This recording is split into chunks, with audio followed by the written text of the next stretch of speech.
Hello dear student. तो कैसे हैं आप सभी। आशा करता हूं कि मस्त होंगे, स्वस्थ होंगे एवं अपनी अपनी परीक्षाओं की तैयारी में लगे होंगे।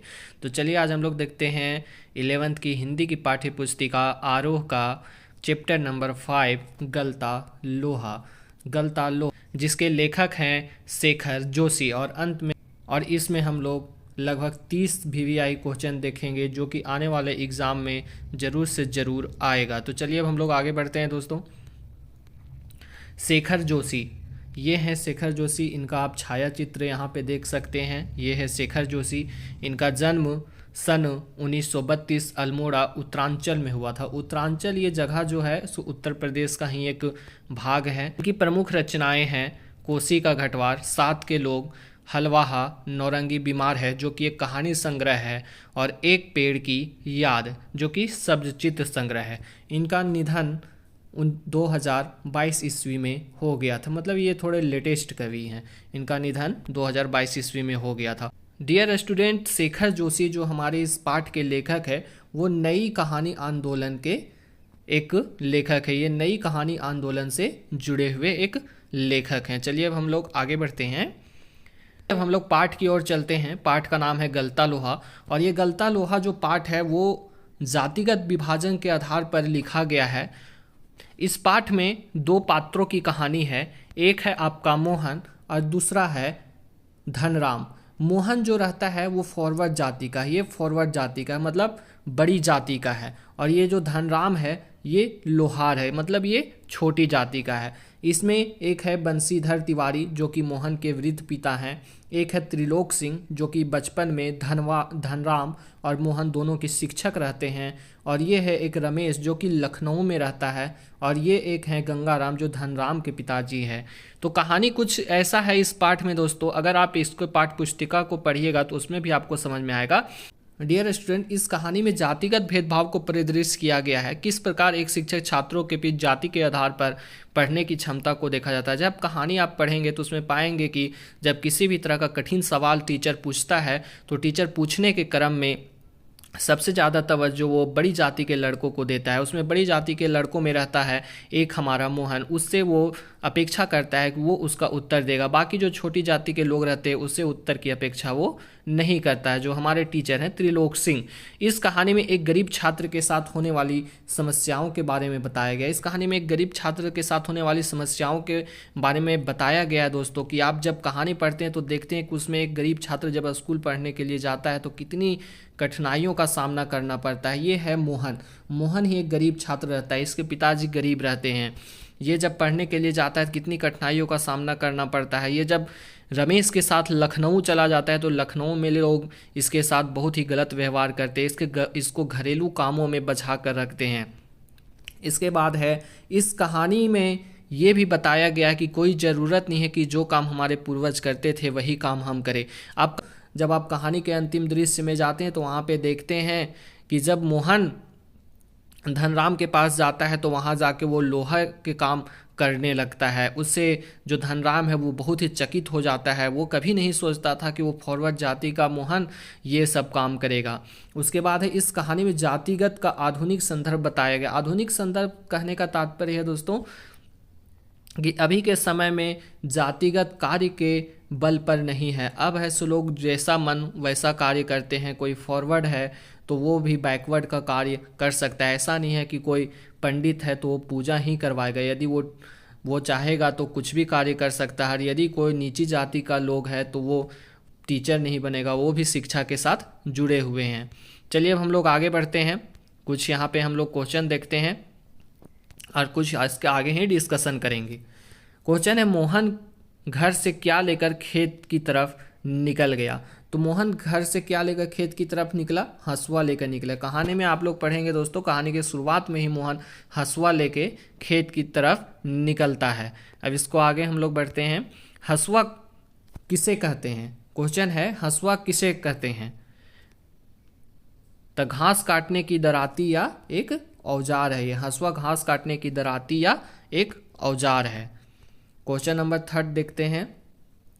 दराती में धार लगाने के उद्देश्य से मोहन कहाँ गया था? आप कहानी में पढ़े होंगे कि दराती में धार लगाने के उद्देश्य से मोहन कहाँ गया था? तो अपने स्कूल के दोस्त धनराम के ऑफर में। ऑफर कहते हैं जहाँ पे लोहा पिटाता है, हर एक गांव में रहता है लोहा पिटाता जहाँ पे है, उसे ऑफर कहते हैं।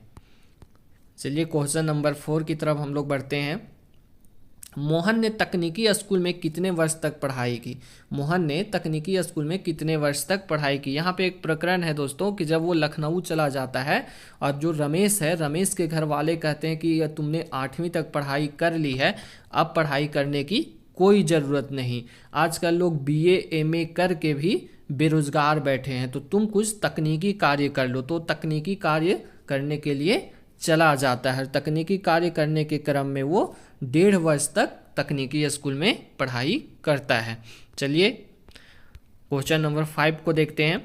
लखनऊ में मोहन का अधिकतर समय कैसे बीतता था? लखनऊ में मोहन का अधिकतर समय कैसे बीतता था? तो घरेलू कार्य करने में। जब रमेश के साथ लखनऊ चला गया था मोहन, तो वहाँ पे उनकी जो चाचियाँ थी, भाभियाँ थी, वो इससे घरेलू कार्य कराया करती थी। इसको नौकर के रूप में इससे घरेलू कार्य कराया करती थी, इसको नौकर की तरह उसे ट्रीट करती थी। चलिए अब हम लोग आगे बढ़ते हैं। मोहन अपने पिता को अपनी वास्तविकता नहीं बताना चाहता था। मोहन अपने पिता को वो अपनी वास्तविकता नहीं बताना चाहता था। यहाँ पे एक प्रकरण है कि मोहन कभी नहीं चाहता था कि वो तकनीकी स्कूल में पढ़ रहा है, उस बात को अपने पिताजी को बताना नहीं चाहता था, क्योंकि उसके पिताजी सोचते थे कि मोहन बाहर पढ़ने गया है, शहर में पढ़ने गया है, सिटी में पढ़ने गया है, तो वो बहुत ही बड़ा अफसर बनकर आएगा। परंतु यहाँ पे कुछ बात और ही थी। यहाँ पे वो तकनीकी स्कूल में कुछ और सीखने के लिए चला गया और अफसर नहीं बन पाया, तो इसीलिए वो अपने पिताजी को बात नहीं बताना चाहता है। और इसका आंसर होगा कि क्योंकि वह अपने पिता को दुख नहीं पहुंचाना चाहता था। क्वेश्चन नंबर 7 देखिए। धनराम के पिता का क्या नाम था? वो धनराम था, जो धनराम लोहार था, ये धनराम जो लोहार था उसके पिता का क्या नाम था? तो इसका पिता का नाम गंगाराम है। क्वेश्चन नंबर 8 देखिए। गलता लोहा कहानी के नायक कौन है? इसके मेन नायक कौन है? तो एक गरीब ब्राह्मण बालक मोहन इसका नायक है। क्वेश्चन नंबर 9 देखिए। धनराम क्या काम करता था? तो धनराम जो था लोहार का काम करता था, ये आप कहानी में पढ़े होंगे। गलता लोहा कहानी के अनुसार मोहन के पिता बंसीधर क्या क्या काम करते थे? तो मोहन के पिता जो बंसीधर थे वो पंडित गिरी या पुरोहित गिरी का काम करते थे, आप कहानी में पढ़े होंगे। 8वीं कक्षा की पढ़ाई के बाद मोहन को कहाँ भर्ती कराया गया? आपको बताया ना दोस्तों कि जब वो लखनऊ पढ़े चले गए थे तो 8वीं तक पढ़ाई करने के बाद उसे बोला गया कि BA और MA करने से कोई भी फायदा नहीं है, तुम कोई तकनीकी काम सीख लो, हाथ में हुनर रहेगा तो कहीं भी पैसे कमा लोगे, तो उसे तकनीकी स्कूल में भर्ती करा दिया। दोस्तों क्वेश्चन नंबर 12 है। मोहन के प्रारंभिक विद्यालय के अध्यापक कौन थे? तो मोहन प्लस धनराम, ये दोनों दोस्त थे, बचपन के दोस्त थे। इनके प्रारंभिक जो शिक्षक थे वो त्रिलोक सिंह थे। इनका आंसर B होगा। चलिए क्वेश्चन नंबर 13। मोहन घर से क्या लेकर निकला है? तो शुरुआती दौर में ही पता चल गया कि वो हसुआ लेकर निकला है। Question number 14। गणनाथ की कितनी मील से सीधी चढ़ाई अब बंसीधर के बूते की बात नहीं है? तो वो कितनी मील है सो सीढ़ी चढ़ाई नहीं चढ़ पाता था, क्योंकि ये जो बंसीधर थे वो बूढ़े हो चुके थे, तो ये उतना चढ़ाई नहीं चढ़ सकते थे। तो 2 मील की दूरी थी, वो चढ़ाई नहीं चढ़ सकते थे। 15 नंबर क्वेश्चन देखिए। मोहन चंद्रदत्त जी के यहाँ रुद्री पाठ करने क्यों नहीं गया? कहानी में शुरुआती दौर में ही बताया गया है कि चंद्रदत्त के यहाँ रुद्री पाठ कराने के लिए जाना था, जो कि उसके बूढ़े पिताजी नहीं जा सकते थे, तो जो उनका बेटा है वो क्यों नहीं गया? तो इसलिए नहीं गया क्योंकि उसे पूजा पाठ व अनुष्ठान कराने का कोई भी अनुभव नहीं था। भले ही वो पंडित था, लेकिन उसे किसी भी प्रकार का कोई भी अनुभव नहीं था। अब हम लोग आगे बढ़ते हैं। 16 नंबर क्वेश्चन। मोहन की आंखें कैसी चमकती थी? मोहन की आंखें कैसी चमकती थी? क्योंकि वो एक होनहार बालक था, होनहार बालक था। और कहा जाता है कि होनहार बालक की फेस पर ही पता चल जाता है कि वो पढ़ने में बहुत ही तेज है। तो उसकी आंखें सर्जन की तरह चमकती थी, उसकी आंखें सर्जन की तरह चमकती थी। चलिए आगे बढ़ते हैं। मोहन किसका बेटा था? मोहन जो है किसका बेटा था? पुरोहित का बेटा था। 18 नंबर क्वेश्चन देखिए। तेरे दिमाग में तो लोहा भरा है रे, यह किसने कहा था। आपको एक प्रकरण याद होगा दोस्तों कि जब स्कूल में धनराम को एक क्वेश्चन पूछा जाता है धनराम को, और वो क्वेश्चन नहीं बता पाता है, तो उसका जो मास्टर त्रिलोक सिंह है वो उससे बोलता है कि अरे तेरे दिमाग में तो लोहा भरा है। तो ये किसने बोला था, मास्टर त्रिलोक सिंह ने धनराम से कहा था। चलिए क्वेश्चन नंबर 19 देखते हैं कि मास्टर त्रिलोक सिंह की किस बात से छात्र डरते थे। वो बहुत ही खड़ूस मास्टर था, उससे छात्र डरते थे, तो छड़ी की मार से डरते थे।